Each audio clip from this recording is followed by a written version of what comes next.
आकाश राज को आदर्श की पहचान पर शक होने लगा था। अब ये कोई आश्चर्य की बात नहीं थी कि आकाश को उससे कोई शिकायत थी। आकाश राज को यकीन नहीं था कि 15 साल के बच्चे का उससे कोई करीबी रिश्ता हो सकता है। हो सकता है कि आकाश के परिवार को उसने मार डाला हो।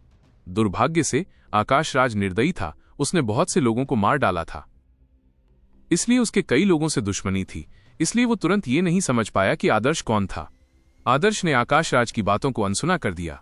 अपनी ठुड्डी पर एक जोर का झटका देकर वो झुक गया और आकाश राज का हाथ पकड़ लिया। आप क्या कर रहे हो? आकाश राज इस समय शक्तिहीन था और वो एक टिमटिमाती लौ की तरह था। वो आदर्श का विरोध कैसे कर सकता था? आदर्श ने जब उसकी अंतर अंगूठी उतारी तो उसे बस अपनी उंगलियों में दर्द महसूस हुआ। आकाश राज की अंतरिक्षीय अंगूठी में उनकी संपत्ति का एक बड़ा हिस्सा शामिल था। शेंतु परिवार के उत्तराधिकारी के रूप में आकाश राज के पास स्वाभाविक रूप से बहुत अधिक धन था। उस समय जब आदर्श को आकाश राज ने पकड़ लिया था तो आकाश राज ने आदर्श के अंतर स्थानिक वलय की ओर देखा तक नहीं था, क्योंकि आदर्श उसकी तुलना में बहुत गरीब था। लेकिन अब जब स्थिति बदल गई है तो स्थिति बिल्कुल अलग थी। आकाश राज का अंतरिक्षीय वलय आदर्श को बहुत आकर्षक लग रहा था। वो रिंग में जो भी अच्छी चीजें थीं उन्हें बर्बाद नहीं कर सकता था। 1 पैसे के बदले 1 पाउंड आदर्श ने 1000 हाथ वाली दादी की अंतर स्थानिक अंगूठी भी ले ली। दोनों अंगूठियां बेहद उच्च गुणवत्ता की थीं। उनका अंदरूनी हिस्सा आदर्श द्वारा पहनी गई अंगूठियों से 10 गुना ज्यादा बड़ा था, और आदर्श ने जो अंगूठी पहनी थी वो उसे ज्योति ने आत्मा पोषण की गोली के साथ दी थी। अगर आदर्श ने वो अंगूठी वैभव दिव्य साम्राज्य में पहनी होती तो अंतर और भी ज्यादा होता। अच्छी अंगूठी, आदर्श ने खुशी से तारीफ की। इस समय आकाश राज और 1000 हाथ वाली दादी इतने गुस्से में थे कि उनके फेफड़े फटने को हो रहे थे। हालांकि वे कुछ नहीं कर सकते थे। जब लिन परिवार ने उन्हें बंद कर दिया तो वे उनकी खतरनाक स्थिति का फायदा नहीं उठा सके और उनकी अंतरिक्षीय अंगूठी नहीं चुरा सके। स्वर्गयुग दुनिया में शक्तिशाली परिवारों को अपनी इज्जत का ध्यान रखना पड़ता था, इसलिए वे ऐसा नहीं करते थे। हालांकि आदर्श की नजर में ये तथाकथित शक्तिशाली पारिवारिक माहौल बिल्कुल मौजूद नहीं था। आकाश राज और 1000 हाथ वाली दादी का अपने अपने छल्लों के साथ एक मानसिक संबंध था। अगर कोई उनके अंतर स्थानिक छल्लों को छूता तो उन्हें इसका एहसास होता। अगर दूसरे व्यक्ति की मानसिक शक्तियां उनकी तरह मजबूत नहीं होती तो वे अंतर स्थानिक छल्ला नहीं खोल पाते। बेशक ये वर्तमान आकाश राज के लिए पूरी तरह से अलग था। आकाश राज की मानसिक स्थिति बहुत खराब थी। वो मिस्टिक क्रिस्टल हैंड की एक भी मुहर ठीक से नहीं बना पा रहा था। आदर्श ने अपनी मानसिक ऊर्जा को आकाश राज के अंतरिक्षीय वलय में बेरहमी से डुबो दिया। उसने बेरहमी से आध्यात्मिक संबंध मिटा दिया। आकाश राज चीख पड़ा। उसने अपना सिर पकड़ लिया और दर्द से जमीन पर गिर पड़ा। जिस क्षण आदर्श ने मानसिक संबंध मिटाया, आकाश राज को ऐसा लगा जैसे उसके दिमाग का एक टुकड़ा अचानक काट दिया गया हो। ये इतना दर्दनाक था कि उसे ठंडा पसीना आ गया। आकाश राज के दिल में बेइंतहा नफरत उमड़ पड़ी। उसने जिंदगी में इतनी नफरत कभी महसूस नहीं की थी। उसका शरीर बुरी तरह घायल हो गया, उसकी साधना का स्तर कम हो गया और उसे एक काल कोठरी में बंद कर दिया गया। एक उच्च कोटि की स्त्री जो उसकी होने वाली थी चली गई। फिर एक चींटी जैसे व्यक्ति ने उसे बेरहमी से पीटा, जिसने बाद में उसकी अंतरिक्षीय अंगूठी चुरा ली और उसके मानसिक चिन्ह मिटा दिए। इस समय आदर्श आकाश राज की अंतरिक्षीय अंगूठी में लापरवाही से हाथ डाल रहा था। जब आकाश राज ने अपनी अंगूठी में सेंध लगते देखा तो इस अपमान से उसकी आंखें फटी हुई सी लग रही थीं। आदर्श ने आकाश राज के अंतरिक्षीय वलय की सफाई जल्दी से पूरी कर ली। उसने कुछ खोजें की। सबसे पहले जेड स्क्रॉल का ढेर था। उनके अंदर तरह तरह की साधना, तकनीकें और विरासतें थीं। शेंतु परिवार के कुल में कुछ विरासतें बेहद कीमती थीं। उन्हें बदलने के लिए परिवार के पर्याप्त अंशदान अंक चाहिए थे। इनमें से लगभग 4 to 5 विरासत स्क्रॉल थे। वहां एक प्राचीन जेड स्क्रॉल भी था जिस पर जटिल ऋण उत्कीर्ण थे। एक साधारण खोज से उन्होंने पुष्टि की कि यह प्राचीन उजाड़ स्वर्ग तकनीक की विरासत थी। इसमें कोई संदेह नहीं कि यह जेड स्क्रॉल शेंतु परिवार के कबीले द्वारा महान महारानी के रहस्यमय क्षेत्र से बाहर ले जाया गया था। जेड स्क्रॉल के अलावा आदर्श को अमृतों का एक बड़ा ढेर भी मिला। इन सभी उत्तम अमृत की बोतलों में आत्मा को शांति देने वाली और घाव भरने वाली उच्च श्रेणी की औषधियां थीं। इन अमृत की बोतलों के अलावा वहां 3 बड़ी पेटियां भी थीं। ये संदूक एक विशेष धातु से बने थे। हर एक के बाहरी भाग पर मोहरें भी लगी हुई थीं। आदर्श ने संदूक निकाले और सोनिक डेथब्लेट से ताला खोला। एक लात से उसने ढक्कन खोल दिया। तुरंत एक शुद्ध और शक्तिशाली स्वर्ग पृथ्वी युआन क्यूई बाहर निकली और पूरी काल कोठरी भर गई। संदूकों के भीतर उजाड़ अस्थि अवशेष बड़े करीने से व्यवस्थित थे। ये उजाड़ अस्थि अवशेष गुणवत्ता में बेहद शुद्ध थे और एक समान थे। हालांकि वे इतने कीमती नहीं थे, फिर भी वे 3 विशाल संदूकों के बराबर थे।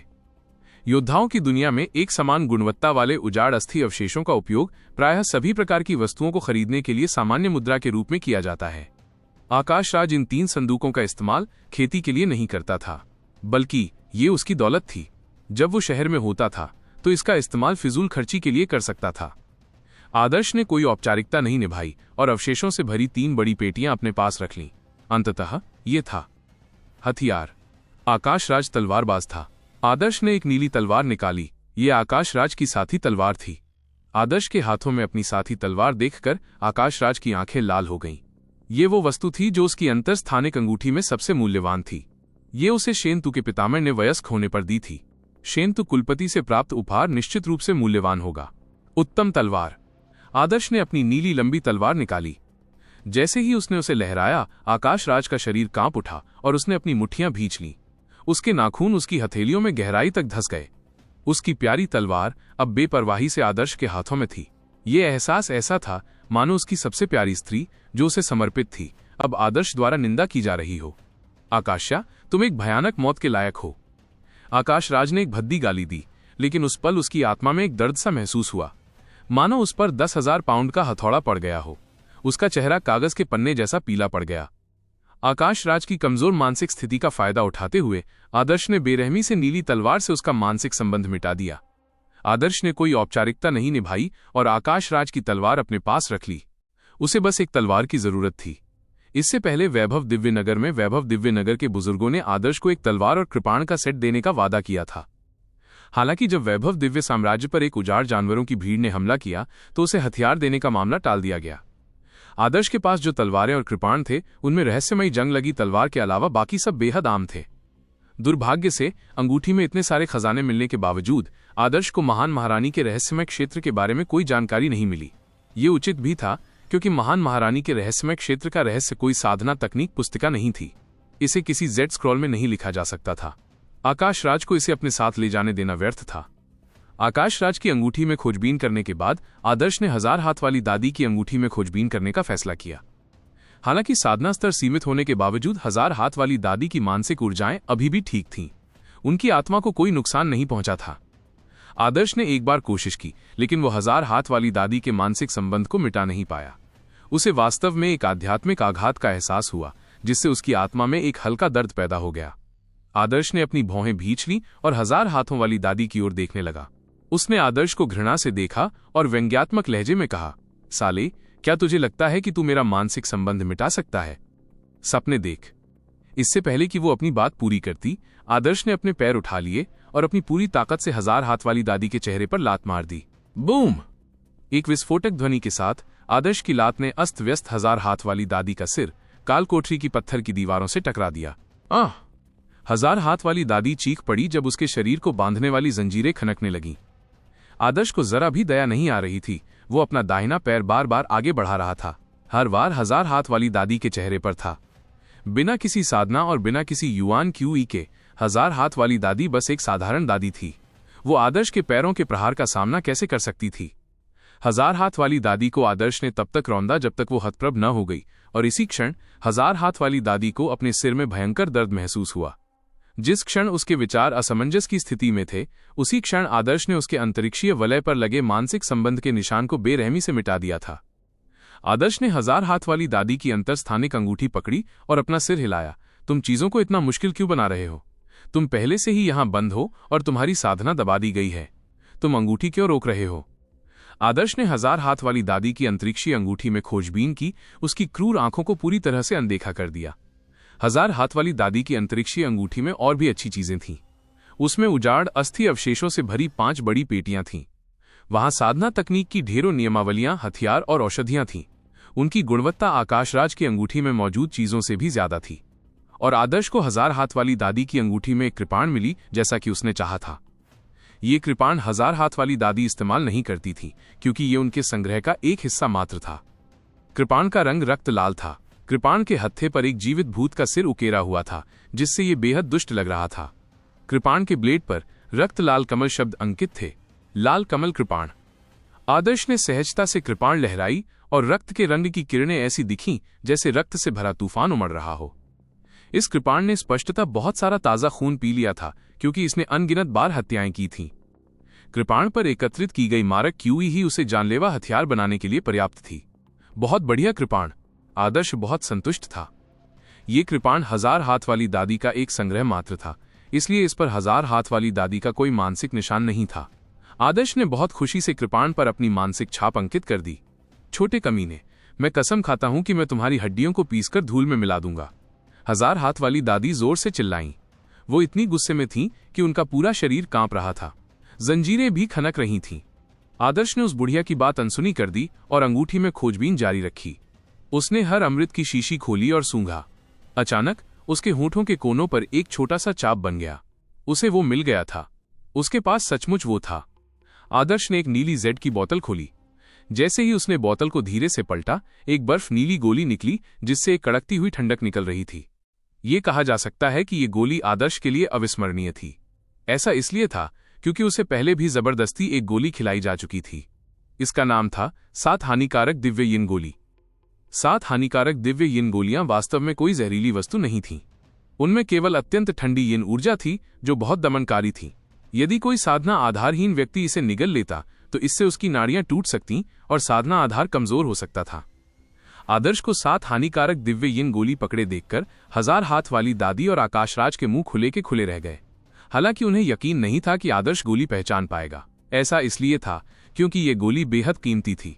ये शेंतु परिवार द्वारा बनाया गया एक गुप्त मिश्रण था। आदर्श जैसा कोई कनिष्ठ कभी इसके संपर्क में नहीं आता। आदर्श गोली के साथ खेल रहा था। उसे हाथ में लेते ही आदर्श को ठंड का एहसास हुआ जो उसके शरीर में चुभ रही थी। आदर्श को अभी भी 2 महीने पहले की उस अनुभूति की स्पष्ट याद है जब बर्फीली क्यूई उसकी अस्थि मज्जा में प्रवेश कर रही थी। उस समय जब आदर्श के दानतेन और उसकी सभी रक्त वाहिकाओं में हिम क्यूई का प्रवाह हुआ तो उसे अपनी आत्मा की गहराई से आती हुई अत्यधिक ठंड का एहसास हुआ। इसके बाद आदर्श द्वारा विकसित शुद्ध यांग युआन क्यूई भी हिम क्यूई द्वारा तेजी से नष्ट हो गई। नतीजा ये हुआ कि उसका चेहरा पीला पड़ गया और शरीर कांपने लगा। उसकी भौहों और बालों पर बर्फ के टुकड़े जम गए। उसके बाद उसके काले बाल भी सफेद हो गए। आदर्श की पीठ आकाशराज की ओर थी और वो अपनी तर्जनी और अंगूठे के बीच गोली पकड़े हुए था। कालकोठरी की मोमबत्ती की रोशनी में वो उस शीशे जैसी साफ गोली के आर पार देख सकता था। उसके आर पार टिमटिमाती मोमबत्ती की रोशनी अवास्तविक और खूबसूरत लग रही थी। आदर्श ने आंखें मूंद लीं। ये वही गोली थी जो आकाशराज ने उसे खिलाई थी, जिससे उसे अंतहीन दर्द हो रहा था और वो लगभग मौत के कगार पर पहुंच गया था। आदर्श ने इस गोली की प्रशंसा में काफी समय बिताया। आदर्श के पीछे 1000 हाथों वाली दादी और आकाशराज एक दूसरे की आंखों में देख रहे थे। उनमें से किसी को भी पता नहीं था कि आदर्श क्या कर रहा था। ये बच्चा 7 हानिकारक दिव्य यिन गोलियों में इतनी दिलचस्पी क्यों ले रहा है? वो आकाशराज घबरा गया। इतनी खतरनाक गोली इस बच्चे के हाथों में पड़ना और अपनी जान पूरी तरह से किसी और के हाथों में पड़ना उसे बिल्कुल भी अच्छा नहीं लग रहा था, क्योंकि वो किसी भी तरह का प्रतिरोध करने में पूरी तरह असमर्थ था। असंभव। ये छोटा सा बदमाश किसी मशहूर परिवार से नहीं है, ये तो एक नज़र में ही पता चल जाता है। ये जरूर कोई गंवार होगा जिसे दुर्जय ने किसी सुदूर इलाके में पाया होगा। अपने अनुभव के साथ ये 7 हानिकारक दिव्य यिन गोलियों को कैसे पहचान सकता है? हो सकता है उसे ये भी लगे कि ये कोई खजाना है। 1000 हाथ वाली दादी ने आदर्श की उत्पत्ति को नकार दिया। स्वर्गयुग दुनिया में बड़े कुलों के लोगों में एक तरह का श्रेष्ठता बोध होता था। बड़े कुलों की विरासत इतनी विशाल थी कि उसे समझना मुश्किल था।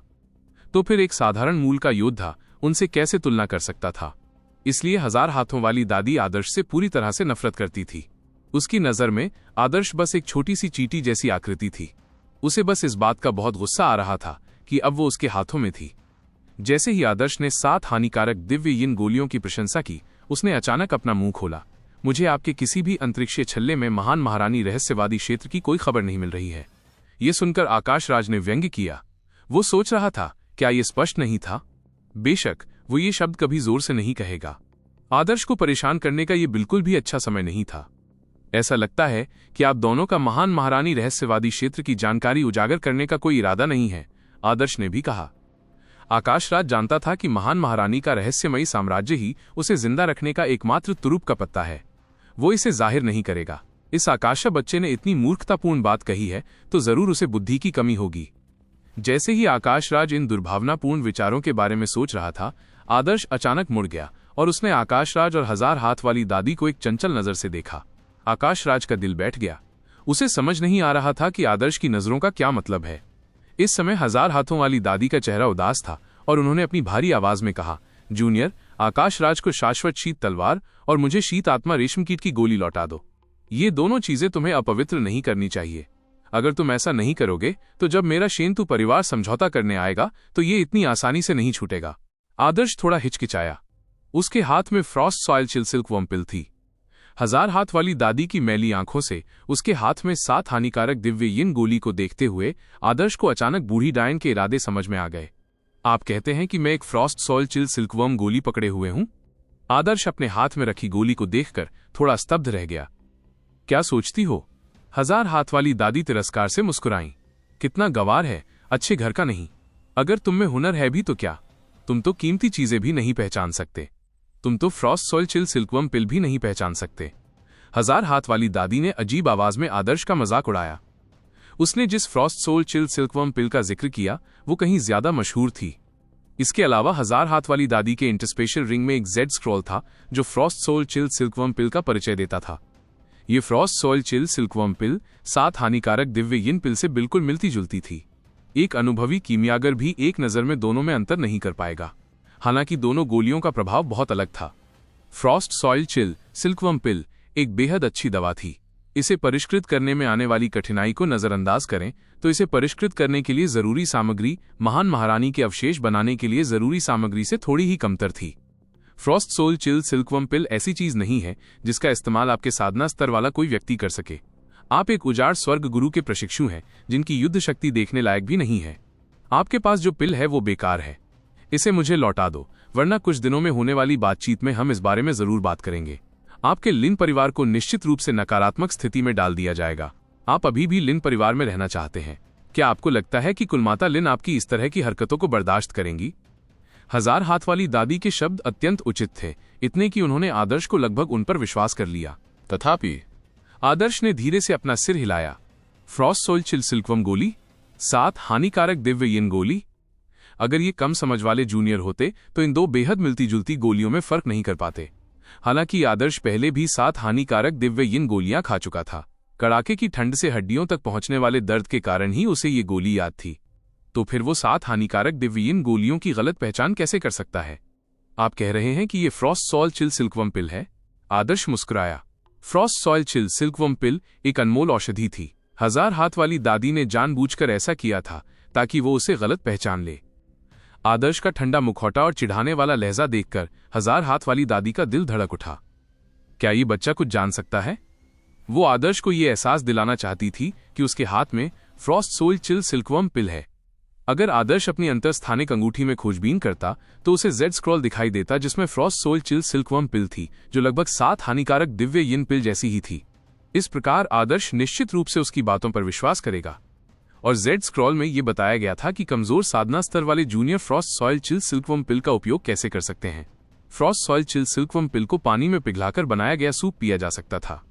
एक बार जब Frost soil chill silkworm pill को सूप में बनाया गया तो इसके औषधीय गुण धीरे धीरे फैल जाएंगे।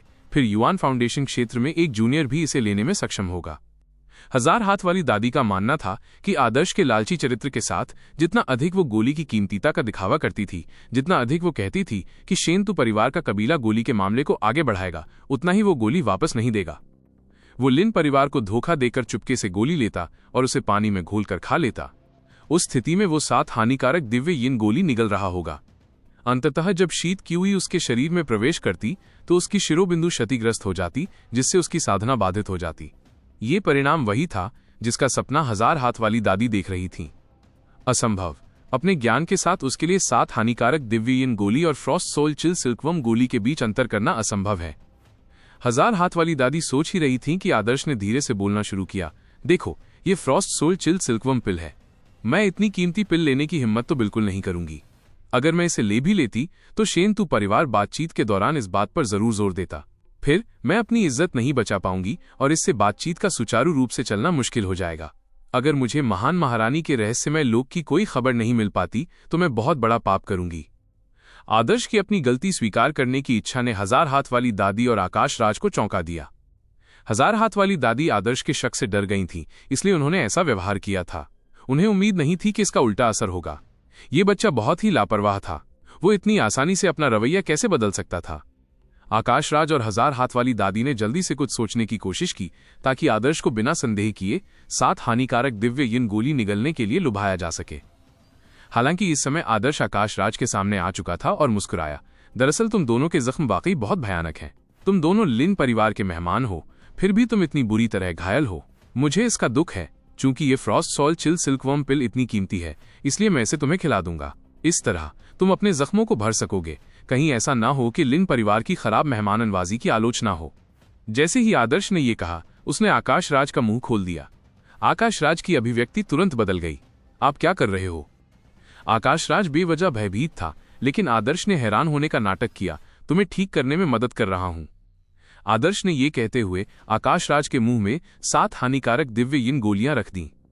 जैसे ही गोली आकाश राज की जीभ से छुई, उसके शरीर में कड़कड़ाती ठंडक फैल गई, जिससे आकाश राज डरकर बेहोश हो गया। उसके होंठ पीले पड़ गए, चेहरे पर राख सी छा गई। वो लगभग बुरी तरह डर गया था। आकाश राज जैसे व्यक्ति के लिए मृत्यु उतनी भयावह नहीं थी जितनी उसकी सभी मेरिडियंस का क्षतिग्रस्त हो जाना और उसकी साधना का नष्ट हो जाना। ये मृत्यु से 10,000 गुना ज्यादा भयावह था। कोई रोक नहीं।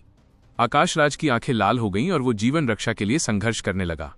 हालांकि जब उसकी साधना का स्तर पूरी तरह से दबा हुआ था, तो वो आदर्श का विरोध कैसे कर सकता था। 7 हानिकारक दिव्य यिन गोलियां उसके मुंह में पिघलने लगीं। औषधीय सार के अंश आकाश राज की नाड़ियों और रक्त वाहिकाओं में प्रवेश करने लगे। बच्चे रुको! 1000 हाथ वाली दादी भी डर गई और जोर से चिल्लाई। हालांकि आदर्श ने अनसुना कर दिया। छोटे कमीने, मैं तुम्हें मार डालूंगा। 1000 हाथ वाली दादी आगे बढ़ी, लेकिन आदर्श ने एक साइड किक मारी, जिससे वो पीछे की ओर उड़ गई। पेंग! 1000 हाथ वाली दादी दयनीय ढंग से दीवार से टकरा गई। अपने प्यारे पोते को अपनी साधना खोते देख उसका चेहरा पीला पड़ गया। तुम जानते हो ये कौन सी गोली है? 1000 हाथ वाली दादी ने कांपती आवाज में कहा। इस पल उसे आखिरकार इस संभावना का एहसास हुआ। मैं 7 हानिकारक दिव्य यिन गोलियों को पहचान सकता हूं, भले ही वो पानी में बदल जाए। आदर्श ने बेपरवाही से कहा। 1000 हाथ वाली दादी हक्की बक्की रह गईं। उसने इसे कैसे पहचाना? उसने तो गोली का नाम भी सही सही बताया था। और इस समय 7 हानिकारक दिव्य यिन गोलियां अभी भी आकाश राज के मुंह में थीं। वो निराशा से भरकर उसे निगलने से खुद को रोक नहीं पा रहा था। आकाश राज ने पहले कभी इतना असहाय महसूस नहीं किया था। पहले वो दूसरों के भाग्य का दृष्टा था। उसे किसी व्यक्ति के जीवन और मृत्यु का निर्णय लेने की पूर्ण शक्ति होने का एहसास अच्छा लगता था। चाहे उसके हाथ में मौजूद व्यक्ति कितनी भी विनती क्यों न करे, वो वही करता जो उसे अच्छा लगता। हालांकि अब उसकी जिंदगी किसी और के हाथों में थी। चाहे वो कितनी भी मिन्नतें करे या नरम रुख अपनाए, दूसरा पक्ष उसकी किस्मत का फैसला अपनी मर्जी से कर सकता था। यही भावना आकाश राज को टूटने के कगार पर धकेल रही थी। नहीं नहीं, आकाश राज ने मुश्किल से कहा। वो स्वभाव से घमंडी था और बड़ा होने पर उसे बहुत सम्मान मिला।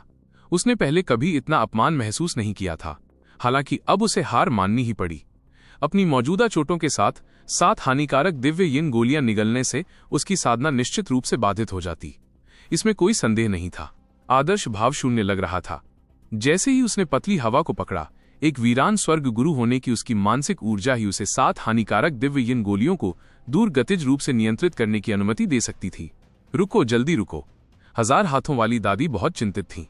वो नहीं चाहती थीं कि उनका सबसे प्रतिभाशाली पोता आदर्श के कारण अपंग हो जाए। ये गोली आकाश राज की साधना को अपंग कर देगी। अगर आकाश राज अपंग हो गया तो वो अपना मूल्य खो देगा।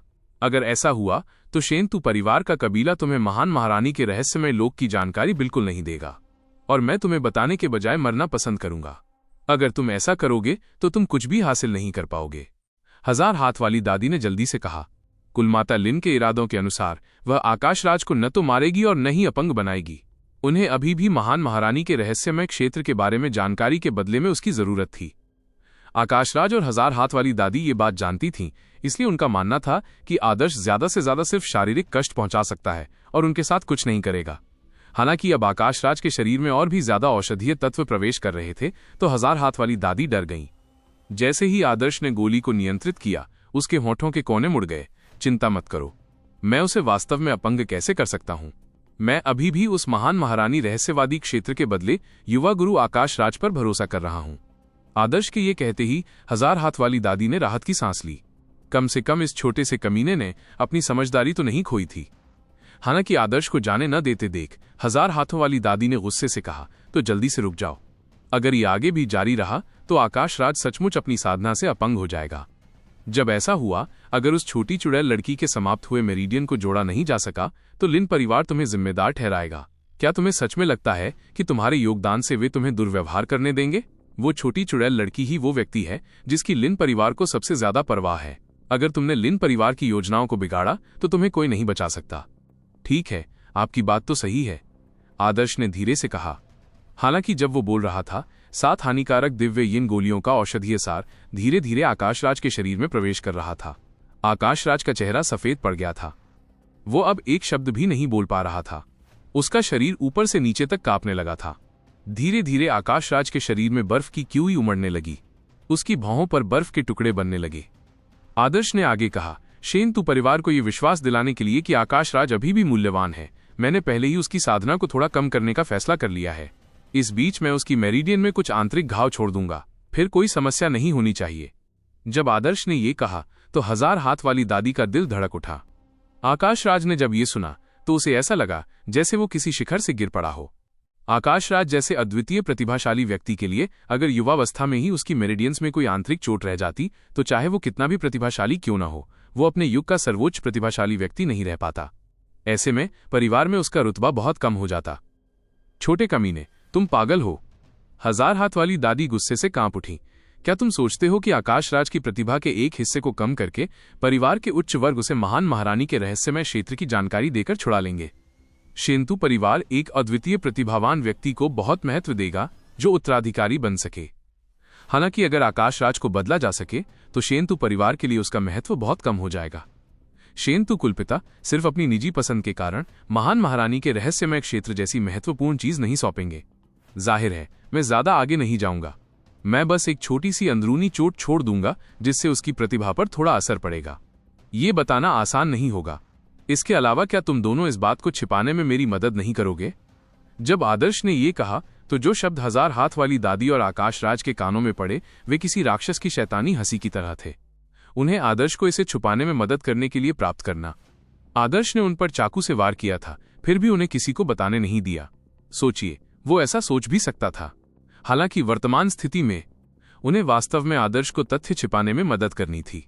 ऐसा इसलिए था क्योंकि उन्हें डर था कि शेन-तू परिवार कबीला उन्हें छोड़ देगा। चाहे आकाशराज हो या 1000 हाथ वाली दादी, वे मरना नहीं चाहते थे। वे लिन परिवार से बचना चाहते थे। वे भले ही अडिग लगे, लेकिन उन्हें डर था कि शेन-तू परिवार का कबीला उनकी जान के बजाय महान महारानी के रहस्यमय क्षेत्र की जानकारी को तरजीह देगा। इस स्थिति में 1000 हाथ वाली दादी और आकाशराज स्वाभाविक रूप से परिवार को ये नहीं बता सकते थे कि वे पहले से ही आंतरिक रूप से घायल हो चुके थे। इसके अलावा एक कदम पीछे हटकर, चूंकि 7 हानिकारक दिव्य यिन गोलियां पूरी तरह से निगली नहीं गई थीं, बस एक छोटा सा हिस्सा अंदर लिया गया था, इसलिए छिपी हुई चोटें ज्यादा गंभीर नहीं होंगी। वे इसे पूरी तरह से ठीक करने के लिए अभी भी कुछ संसाधनों का उपयोग कर सकते थे। बेशक इसका आकाशराज की साधना की गति पर असर पड़ेगा और ये उसकी भविष्य की उपलब्धियों पर भी बुरा असर डालेगा। बस यही सोचकर आकाशराज का दिल रो पड़ा। उसने इस बच्चे के साथ बहुत बुरा सलूक किया था, फिर भी उसे ये बात छुपाने में उसकी मदद करनी पड़ी। ये ऐसा था जैसे किसी के दांत टूट गए हों, फिर भी उसे निगलना पड़ रहा हो। अंतहीन पीड़ा और घृणा ने आकाशराज को निगल लिया था। वो जानता था कि अब तक उसने जो 7 हानिकारक दिव्य यिन गोलियों का औषधीय सार लिया था, उससे उसके आकाशराज को अपूरणीय क्षति पहुंच चुकी थी। और इसी क्षण आदर्श ने अचानक हाथ छोड़ दिया। 7 हानिकारक दिव्य यिन गोलियां अब आदर्श की मानसिक ऊर्जा के नियंत्रण से बाहर थीं। आकाशराज ने महसूस किया कि उसका जबड़ा ढीला पड़ गया। वो तुरंत जमीन पर लुढ़क गया और गोली थूक दी। उफ! आकाशराज ने उसकी गर्दन पकड़ ली। जब वो जमीन पर गिरा हुआ उल्टी कर रहा था, वह अपने शरीर में प्रवेश कर चुके औषधीय तत्व को उगलने की कोशिश कर रहा था। हालांकि एक बार जब 7 हानिकारक दिव्य यिन गोली का औषधीय सार शरीर में प्रवेश कर जाता है तो शीत क्यूई मेरिडियन और डेंटियन में गहराई तक प्रवेश कर जाती है, इसलिए वो इसे कैसे उगल सकता है? काफी देर तक उल्टी करने के बाद भी आकाशराज कुछ भी बाहर नहीं निकाल पाया। वो मरे हुए कुत्ते की तरह जमीन पर गिर पड़ा। तुम? आकाशराज ने अचानक ऊपर देखा। आदर्श को देखते हुए उसकी आंखों में असीम नफरत झलक रही थी। उसने कभी किसी व्यक्ति से इतनी नफरत नहीं की थी। यहां तक कि शेफर्ड बॉय के प्रति उसकी घृणा भी इस युवक के प्रति उसकी घृणा का मात्र 1% थी। जब उसने चरवाहे लड़के के बारे में सोचा तो आकाशराज का दिल अचानक डूब गया। ओ! कुछ महीने पहले आकाशराज ने चरवाहे लड़के से निपटने के लिए एक जाल बिछाया था। आखिरकार चरवाहे लड़के ने 10,000 स्वर्ग के राजा की हत्या कर दी। इससे शेन-तू परिवार के लोगों ने आकाशराज का विरोध किया और उसकी आलोचना की। नतीजतन आकाश राज पर बहुत दबाव पड़ा। हालांकि शेनतू के कुलपिता ने इस मामले को दबाने के लिए आगे आकर मदद की। आकाश राज स्वाभाविक रूप से शेफर्ड बॉय से बहुत नफरत करता था, और ये सब एक और युवक की वजह से हुआ, क्योंकि वो उस छोटी चुड़ैल लड़की की बार बार रक्षा कर रहा था। उसने आकाश राज का ध्यान भटका दिया था, जिससे वीरान जाति के जासूस को मौका मिल गया था। अगर ऐसा ना होता तो आकाश राज को चरवाहे लड़के से निपटने के लिए जाल बिछाने की जरूरत ही न पड़ती। अब आकाश राज ने उस प्रक्रिया को याद किया जिसमें उन्होंने युवाओं से निपटा था। उसने पहले उसे काल कोठरी में डाल दिया और 10 दिन की अवधि तय की। फिर उसने ये खबर फैला दी कि 10 दिन बाद वो हृदय के टुकड़े टुकड़े की सजा देगा, ताकि निराश जाति उसे बचाने के लिए आ सके। काल कोठरी में युवक को जंजीरों में जकड़ दिया गया था और उसे जबरदस्ती 7 हानिकारक दिव्य यिन गोलियां खिलाई जा रही थीं। आकाश राज युवक की साधना को अपंग बनाना चाहता था, ताकि अगर वो बच भी गया तो भी भविष्य में कोई खतरा ना बन जाए। 7 हानिकारक दिव्य यिन गोलियां ये काम बखूबी कर सकती थीं। ये ऐसी चीज नहीं थी जिसके बारे में कोई भी बता सके, इसलिए ये एकदम सही विकल्प था। इन सब बातों पर ध्यानपूर्वक विचार करने पर उनका वर्तमान अनुभव भी बहुत कुछ ऐसा ही था। ऐसा लग रहा था जैसे ये एक जैसा था। इतिहास का अविश्वसनीय संयोग उसी पर दोहराया गया था। क्या ऐसा हो सकता है? आकाश राज ने अचानक आदर्श को खून की प्यासी नजरों से देखा। उसकी नजरें हत्या के इरादे से भरी थीं। उसके सामने की 2 आंखें धीरे धीरे कुछ महीने पहले वाले युवक की घृणा भरी आंखों से मिल गईं। वे दोनों 15 साल के थे, और इस युवक ने 7 हानिकारक दिव्य यिन गोलियों को पहचान लिया। ठीक है, अपनी साधारण पृष्ठभूमि के साथ वो 7 हानिकारक दिव्य यिन गोलियों को कैसे पहचान पाया? वो इसे फ्रॉस्ट सोल चिल सिल्कवर्म गोली से इतना अलग कैसे पहचान पाया? ऐसा इसलिए था क्योंकि उसने इसे पहले भी खाया था। उसे अतीत की सारी नफरत याद आ गई। अब अपनी योजनाओं से उसने उन्हें चरण दर चरण पूरी तरह से पुनर्निर्मित कर दिया था, ताकि आकाश राज को इसका एहसास हो। उस समय आकाश राज ने युवक के साथ जो किया था वो पूरी तरह से दोहराया गया था। ये तुम हो, तुम वही कमीना हो। आह आह आह आह। आकाश राज पागल सा हो गया और पागलों की तरह चीखने लगा। वो पागल होकर आदर्श पर टूट पड़ा। हालांकि उसे आदर्श का मुक्का ही मिला। पेंग। आदर्श का घूंसा आकाश राज के चेहरे पर लगा। उसका चेहरा खुले रंग के घर जैसा था। उसका चेहरा पूरी तरह नीला और काला पड़ गया था, जबकि उसकी नाक से बेतहाशा खून बह रहा था। आकाश राज एक बार फिर जमीन पर गिर पड़ा और पीठ के बल गिर पड़ा। वो जोर जोर से हंसने लगा। ये तुम हो वो कमीना, ये तुम हो। अगर मुझे ये पहले पता होता तो मैं तुम्हारा गला घोंट देता। नहीं, अगर मुझे पता होता कि ऐसा होगा तो मैं तुम्हारा इस्तेमाल वीरान जाति को बहकाने के लिए नहीं करता। मैं तुम्हारा दिल वहीं चीर देता। मैं तुम्हें मरने नहीं देता। मैं तुम्हारा 1000 बार 10,000 सालों तक बार बार इलाज करता। मैं तुम्हें मरने पर मजबूर कर देता। आहा, मुझे तुमसे नफरत है, नफरत। आकाश राज पागलों की तरह जमीन खुजला रहा था। उसकी उंगलियों के पोर सफेद पड़ गए थे और उंगलियों का मांस फट गया था। पुआ। बिना किसी चेतावनी के आकाश राज ने मुंह भर खून थूक दिया। उसका शरीर जोर जोर से कांपने लगा। वो लगभग पागलपन की कगार पर पहुंच गया था। वो पहले से ही गंभीर चोटों से भरा हुआ था। आदर्श द्वारा उसे 7 हानिकारक दिव्य यिन गोलियों का एक छोटा सा हिस्सा जबरदस्ती खिलाने से शीत कीवी उसके शरीर में प्रवेश कर चुकी थी। क्रोध से उसका हृदय जल रहा था और इस मिश्रण ने उसे खून की उल्टी करवा दी थी। ये तो सचमुच क्रोध से खून की उल्टी थी। जब मनुष्यों को किसी ऐसी चीज का सामना करना पड़ता था जिससे वे क्रोधित हो जाते थे, तो वे क्रोध से मर जाते थे। आमतौर पर योद्धा ऐसी ही अवस्था तक पहुंच जाते थे। अंततः वे मानसिक राक्षसों से ग्रस्त हो जाते थे। क्रोध के कारण ये एक जुनून बन जाता था जो उनकी साधना को प्रभावित करता था। अब आदर्श आकाश राज का मानसिक दानव बन चुका था।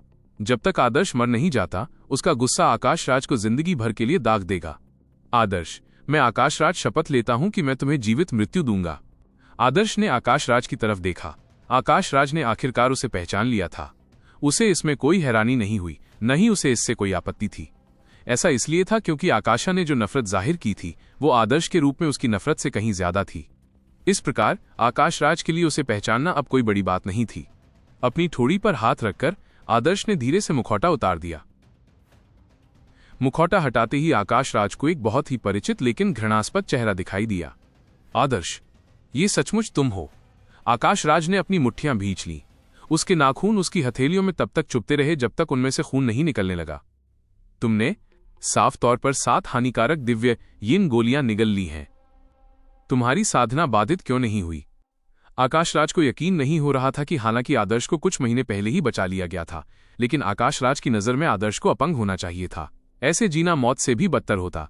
हालांकि उसने कभी उम्मीद नहीं की थी कि आदर्श जैसा तुच्छ व्यक्ति, जिसे वो कभी भी कुचलकर मार सकता था, अब उसके सामने खड़ा था और उसके भाग्य पर नियंत्रण था। उस समय उसने उसके साथ जो कुछ भी किया था, उसका बदला उसे मिला था। ऐसा लग रहा था जैसे कुछ महीने पहले जिस चींटी को उसने लापरवाही से कुचलकर मार डाला था, वही चींटी कुछ महीने बाद उस पर पैर रखकर मर गई हो। एक चींटी ने एक इंसान को पटक पटक कर मार डाला। ये पूरी तरह से एक अकल्पनीय मामला था। उस समय चूशाही निवास में जब आकाश राज आदर्श का निपटारा कर रहे थे, उन्होंने कभी सपने में भी नहीं सोचा था कि ऐसा चौंकाने वाला उलटफेर हो सकता है। असंभव, असंभव, ये कैसे संभव हो सकता है? आकाश राज ने इसे बार बार दोहराया जैसे कि वो प्रेत बाधित हो। आदर्श ने अपनी कलाई को धीरे से दबाया और हल्के से कहा, वरिष्ठ चरवाहे लड़के के पास एक अनोखी उपचार पद्धति है। इसके अलावा मैंने अपनी उत्परिवर्तित आंखों का उपयोग करके वरिष्ठ चरवाहे लड़के को निर्देशित किया ताकि वो मेरे मेरिडियंस को ठीक कर सके। हालांकि इस प्रक्रिया के दौरान कुछ उतार चढ़ाव आए, लेकिन इसका कोई दुष्प्रभाव नहीं हुआ। जहां तक आपकी बात है, जरूरी नहीं कि ऐसा ही हो।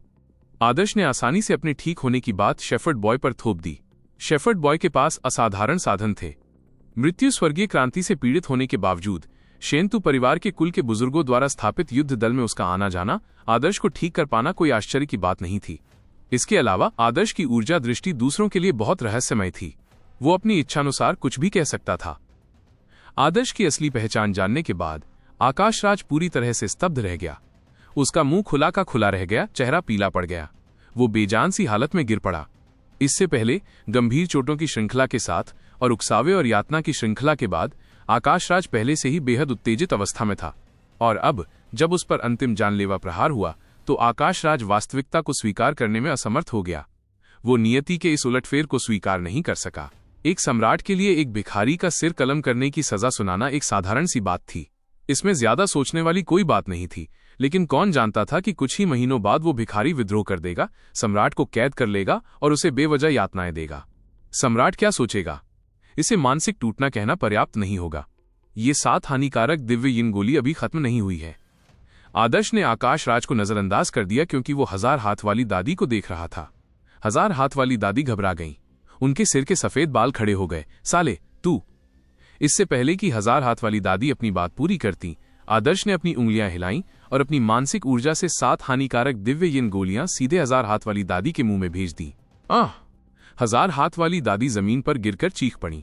उन्होंने जोर से उल्टी करने की कोशिश की, लेकिन 7 हानिकारक दिव्य यिन गोलियां पहले ही उनके पेट में पहुंच चुकी थीं।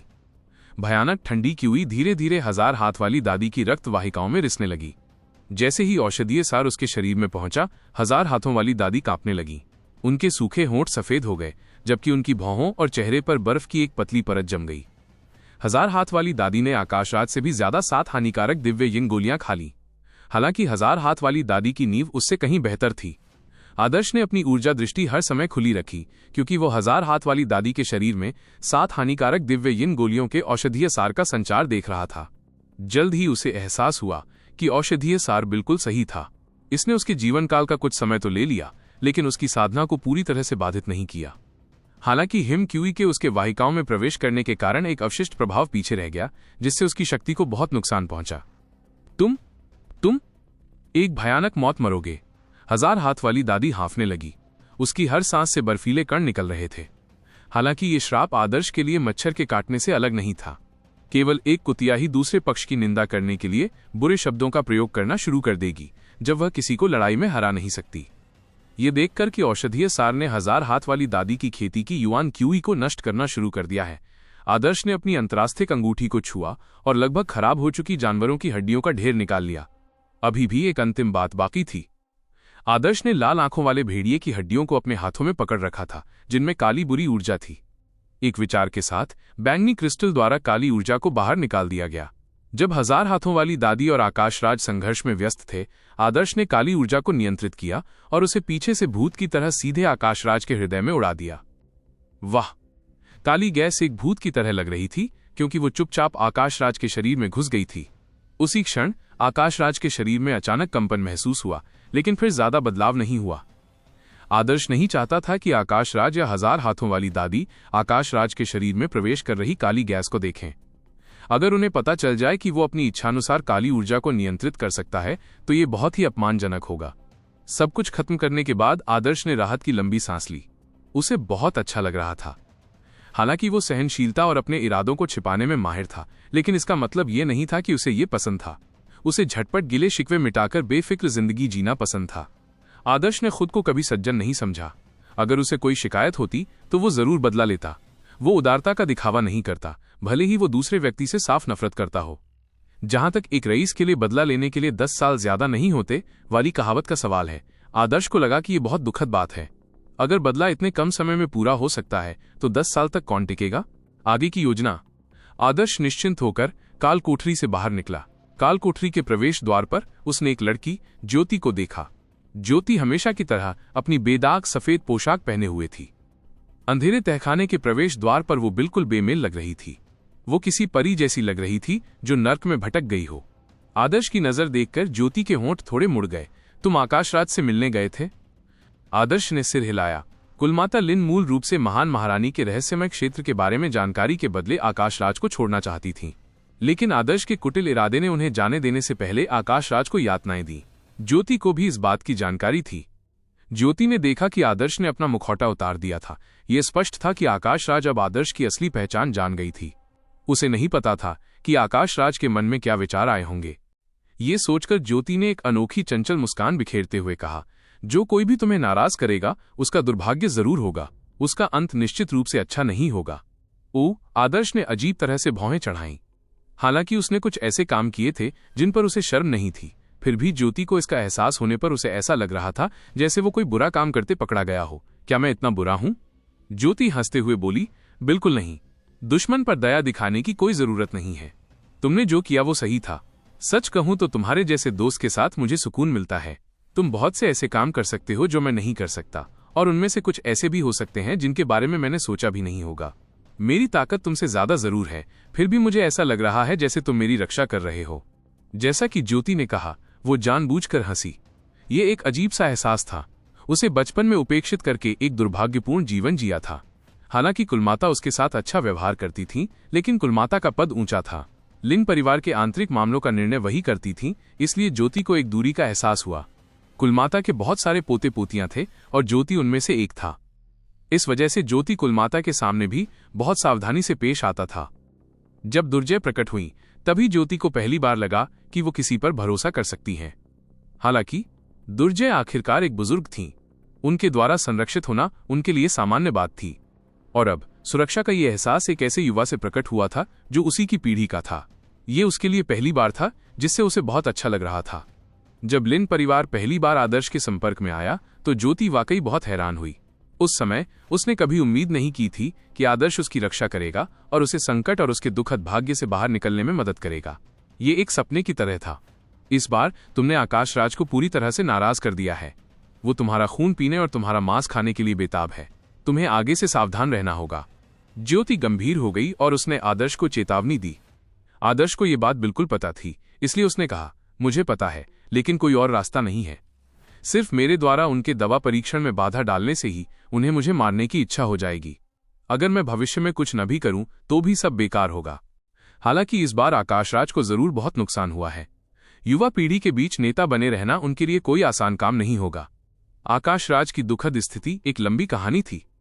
उसकी आत्मा क्षतिग्रस्त हो गई थी, उसका शरीर क्षतिग्रस्त हो गया था और शीत विष उसके शरीर में प्रवेश कर गया था।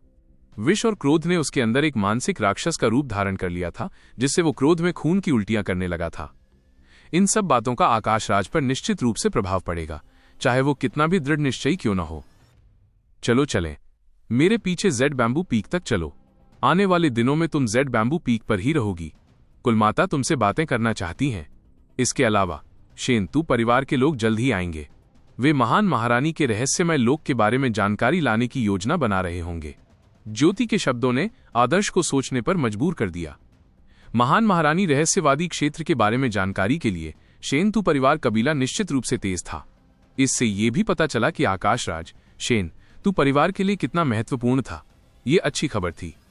क्या वे सचमुच महान महारानी रहस्यवादी क्षेत्र में ज्योति को ठीक करने के लिए एक अच्छा समाधान खोज सकते हैं? जेड बैम्बू चोटी हरे भरे बांस के पेड़ों से ढकी हुई थी। बांस के जंगल के अंदर एक मीनार थी जिसका नाम था जेड बैम्बू लिटिल टावर। ये ज्यादा बड़ा नहीं था, लेकिन बेहद खूबसूरत था। यहीं पर कुलमाता लिन रहती थी। कुछ प्रमुख बुजुर्गों के अलावा, जिन्होंने अपनी आयु बढ़ाने और सांसारिक मामलों पर सवाल न उठाने के लिए खुद को साधना में समर्पित कर दिया था, कुलमाता लिन ही वास्तव में लिन परिवार की प्रभारी थीं।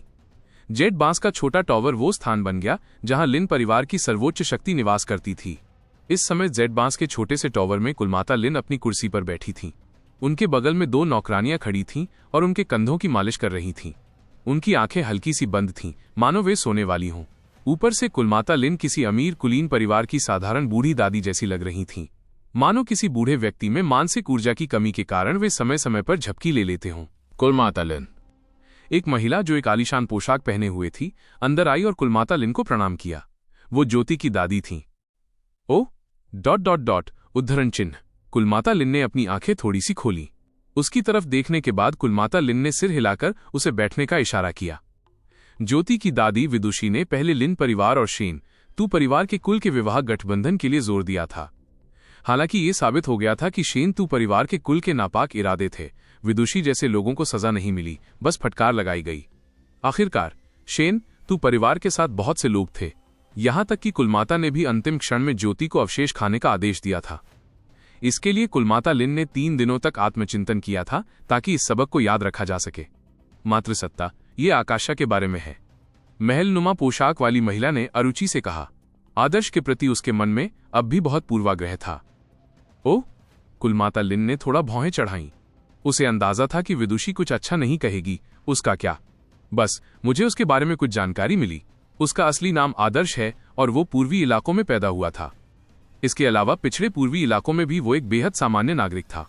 उसकी पृष्ठभूमि इससे ज्यादा विनम्र नहीं हो सकती थी। और ये सबसे महत्वपूर्ण बात नहीं है।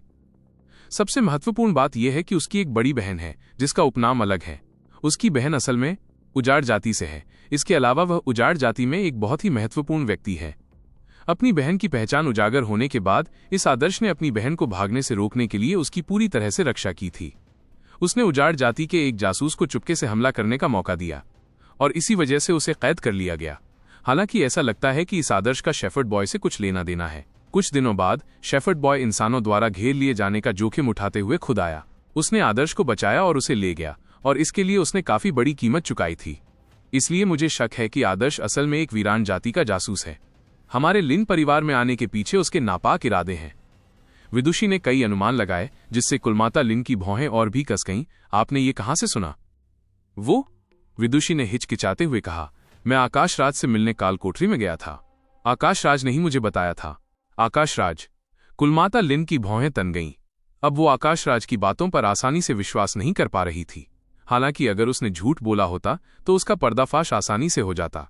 आखिरकार आदर्श के गुरु दुर्जय थे जिनसे पूछताछ की जा सकती थी। इसके अलावा पूर्वी क्षेत्रों में किसी को भेजने से उन्हें आसानी से पता चल जाता।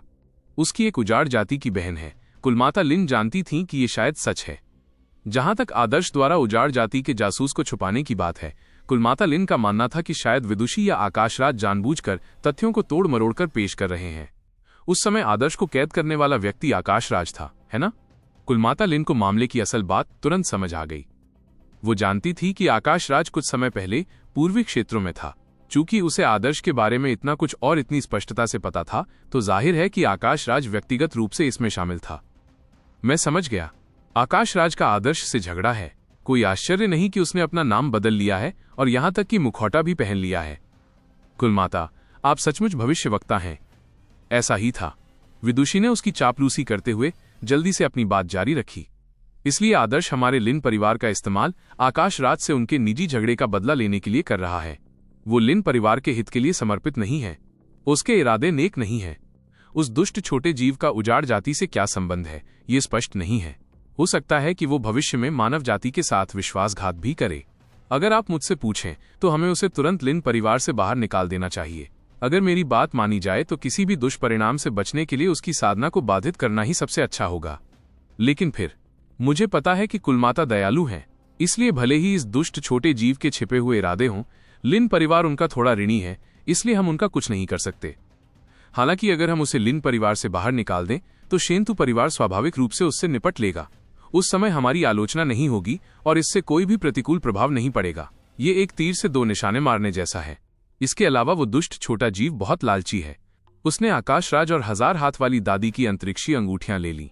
उनमें मौजूद सभी अच्छी चीजें उसने अपनी जेब में रख लीं। इन चीजों में आकाश राज की साथ ही तलवार और प्राचीन उजाड़ स्वर्ग तकनीक पुस्तिका भी शामिल थी। अगर हमें उसे भगाना है तो हमें उसे ये सब पीछे छोड़ना होगा। दरअसल आकाश राज और 1000 हाथ वाली दादी को हमारे लिन परिवार ने पकड़ लिया था और उनकी साधना पर हमारे लिन परिवार ने ही रोक लगा दी थी।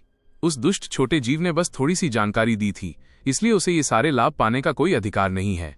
कुलमाता, आपको ये भी पता होना चाहिए कि वीरान जाति हमेशा से मानव जाति पर नजर रखती रही है। जिस क्षण हम युद्ध में उतरेंगे, कौन जाने वह दुष्ट छोटा जीव किस प्रकार की तोड़फोड़ करेगा। यदि उस समय भी हमारा लिन परिवार उस दुष्ट छोटे जीव को अपने पास रखता है तो हम मानव जाति के पापी बन जाएंगे। विदुषी ने अपनी कल्पना को उड़ान भरने की पूरी कोशिश की और कुलमाता को कई गंभीर परिणामों के बारे में बताया। इससे कुलमाता के चेहरे पर थोड़ी उदासी छा गई। क्या आकाश राज ने तुम्हें ये सब बताया था? छोटा विदुषी का दिल बैठ गया क्योंकि उसे समझ नहीं आ रहा था कि क्या जवाब दे। जिस तरह से कुलमाता का चेहरा उदास हो गया था, उसे समझ नहीं आ रहा था कि कुलमाता क्या सोच रही हैं। नहीं, बिल्कुल नहीं। विदुषी ने जल्दी से अपना सिर हिलाया। हालांकि आकाश राज का चरित्र खराब है, फिर भी वो खुद इसमें शामिल था। उसने जो कहा वो जांचने लायक है। लेकिन अगर तुमने उसकी कही बातें नहीं सुनी तो तुमने जो कुछ कहा वो सिर्फ तुम्हारी कल्पना थी। कुलमाता का स्वर बदल गया, जिससे विदुषी डर के मारे उछल पड़ी। उसने झट से कहा, लेकिन मैंने जो कहा वो असंभव नहीं है। कुलमाता ने विदुषी को ठंडी निगाहों से देखा। तुम सब लोग सिर्फ दूसरों की पीठ पीछे गपशप करते हो और मेरे सामने किसी की बुराई करते हो। प्रतिभा की निंदा करने के अलावा तुम और क्या कर सकते हो? अगर परिवार में सिर्फ ऐसे ही गप्पबाज लोग होते और कोई भी काबिल नहीं होता तो लिन परिवार इस बार शेनतू परिवार के कब्जे में चला जाता। 10,000 सालों में हमारा परिवार खत्म हो जाता। मैं? विदुषी के शब्द अटके हुए लग रहे थे। उसने मुंह तो खोला पर समझ नहीं आ रहा था कि क्या कहे। कुलमाता आमतौर पर बहुत ही कठोर रुख अपनाती थीं, इसलिए उनके भड़कने से पहले किसी को पता नहीं चलता था कि वो क्या सोच रही हैं। अगर कोई बेतरतीब ढंग से ऐसे शब्द कह देता जो उनके विचारों से मेल नहीं खाते तो नतीजा बहुत बुरा होता। दीवार की ओर मुंह करके खड़े हो जाओ और 10 दिन तक अपने कुकर्मों पर विचार करो। कुलमाता लिन की आवाज ठंडी थी। विदुषी कुछ कहना चाहती थी, लेकिन आखिरकार उसने अपनी बात दबा ली और आज्ञाकारी ढंग से वहां से चली गई। विदुषी के जाने के बाद भी कुलमाता की अभिव्यक्ति अभी भी अच्छी नहीं दिख रही थी। अपने दिल में वो स्वाभाविक रूप से आदर्श के प्रति पक्षपाती थी। दरअसल उसे आदर्श बहुत पसंद था। वो युवा था और वीरान स्वर्ग तकनीक में उसकी अद्भुत प्रतिभा थी। उसके भविष्य की संभावनाएं अपार थीं। ज्योति के साथ उसके व्यक्तिगत संबंध भी अच्छे थे। ऐसा व्यक्ति भविष्य में ज्योति के लिए बहुत मदद प्रदान करेगा। कुलमाता को इस बात से कोई आपत्ति नहीं थी कि आदर्श की एक उजाड़ जाति की बहन थी जिसका उपनाम अलग था।